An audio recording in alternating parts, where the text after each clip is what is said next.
In this section, you're going to learn how to write a linear model to represent a collection of data points, in particular, data points that come from real life. The challenge in coming up with these models is that the data points aren't necessarily perfectly correlated, meaning you're going to plot a bunch of points and you're going to see a general relationship between them, but no one line is going to go through all of the points.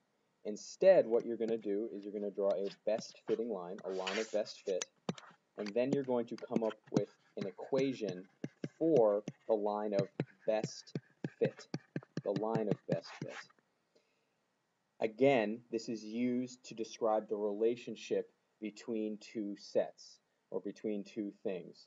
If from real life situations we find that exact paths are not followed, so we need to make our best guess, so we're going to make lines of best fit and determine their equations.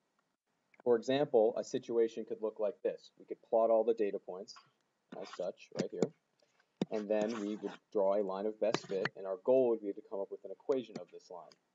Our first step is always going to be to plot all the points carefully. Then you're going to draw your line of best fit. Then you're going to pick 2 points on the line, and then you're going to find the equation of the line that you drew. For example, we could have the question, the data in the table shows the forearm lengths and foot lengths without shoes of 18 students in an algebra class. After graphing these data points, draw a line that corresponds closely to the data, then write an equation. What it's asking you to do without saying it, it says it's draw a line of best fit. You're drawing a line that corresponds closely to the data.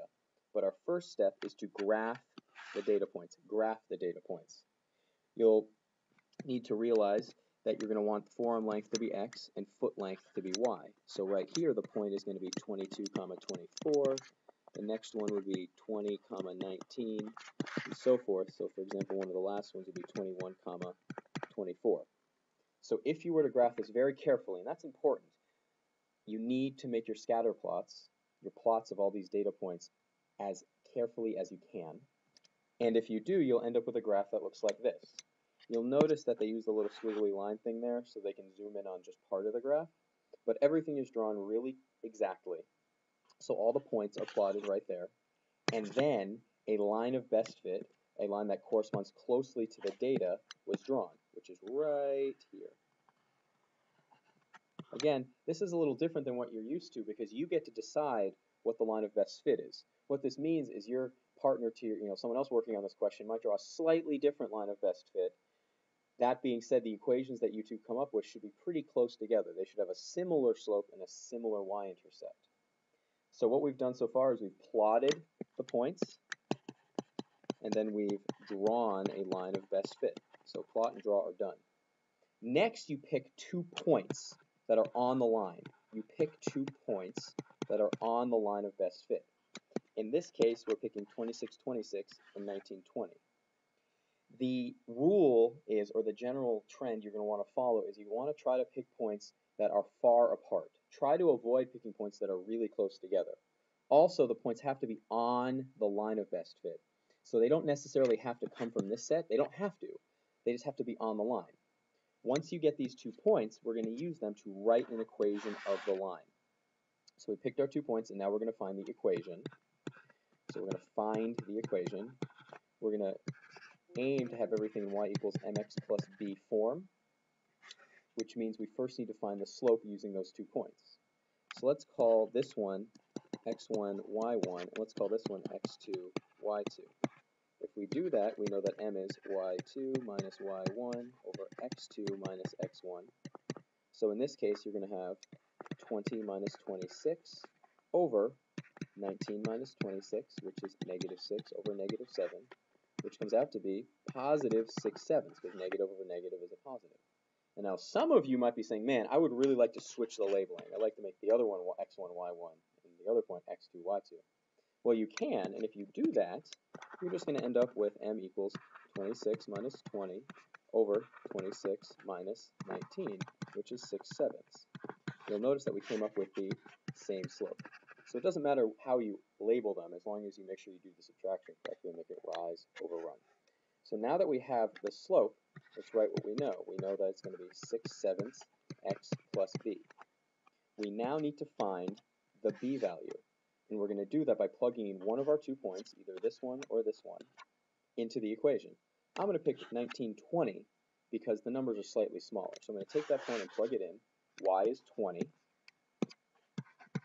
and x is 19.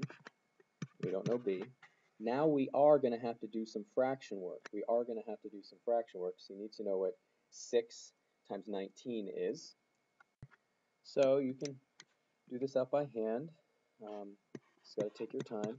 20 is going to be equal to 114 over 7 plus b, because 6 times 19 is 114. So now you need to subtract 114 from both sides. So you have 114 over 7. So you have this equals b.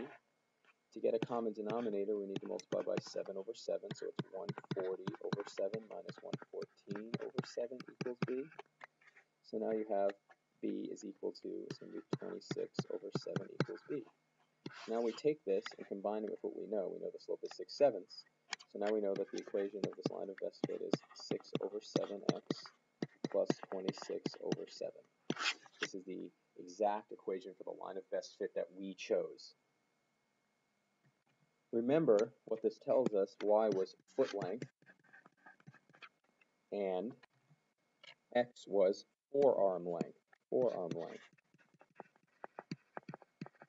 So if you plug in forearm length, you'll get out foot length. So it's a way you could predict how long someone's foot is if you have a measurement of their arm. Moving on, there are 3 types of correlation we're going to look at: positive correlation, negative correlation, and relatively no correlation. A positive correlation is when the line of best fit has a positive slope. Negative correlation is when it has a negative slope. So that's going to be rising from left to right, and this is going to be falling from left to right. No correlation means there's no line of best fit. Again, this is subjective, meaning it's up to you. But looking at this pattern right here, this plot of points, it does not look like there's one line that accurately models the relationship that's shown on that plot of points. So here are 2 examples where we can come up with a type of correlation. It looks like the line of best fit might be here. That's positive slope, so this is going to be a positive correlation. And then on the next one, it looks like there is a line of best fit right about here, so this would be a negative correlation. To recap, our goal is to take a set of data, plot a line of best fit, and come up with an equation for the line of best fit. The equation is our final goal. We follow 4 steps. We plot the points from a table maybe. We then draw the line of best fit. We then pick 2 points that are relatively far apart, that are on the line, and then we find the equation of the line of best fit. Last, a set of data has positive correlation if the line of best fit has a positive slope, negative correlation if there's negative slope to the line of best fit, and then if there's no obvious line of best fit, you can say there's relatively no correlation. I hope you found this video helpful.